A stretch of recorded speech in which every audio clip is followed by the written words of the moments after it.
The National Women's Soccer League was the first American professional contact sports league to return to action since the coronavirus pandemic began, and, for a moment, it appeared as though it could be one of the first to welcome fans back into the fold in person as well.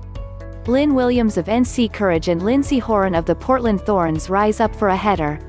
Associated Press. But according to NWSL Players Association Executive Director Brooke Elby, the NWSLPA has thoroughly discussed with the league its intention of sticking to protocols that have been put in place. And that means no fans, Elby told Insider.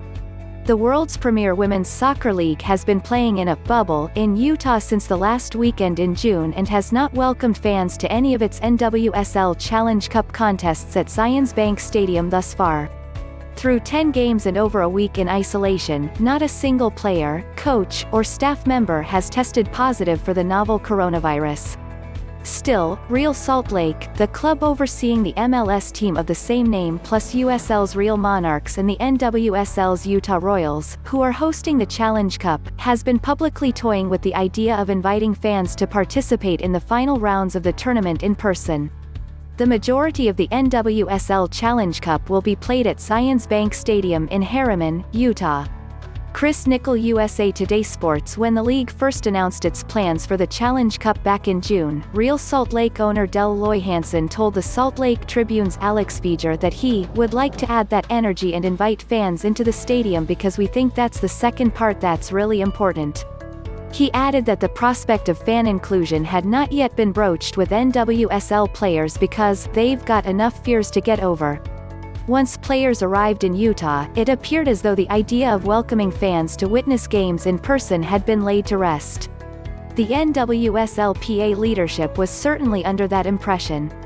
Sarah Gorden of the Chicago Red Stars.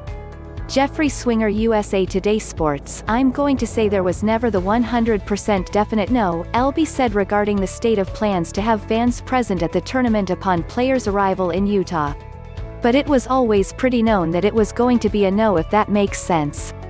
On July 2, Vejar reported for the Salt Lake Tribune that Real Salt Lake would be welcoming as many as 300 fans to Rio Tinto Stadium for the Real Monarchs match on July 11. At the time, a team spokesperson for the Utah Royals told Vejar the club was hopeful that the final rounds of the Challenge Cup, which are slated to kick off at the same venue roughly 2 weeks later, will be played in front of fans. Sky Blue FC's Midge Purce slides for a tackle on OL Reign forward Darian Jenkins.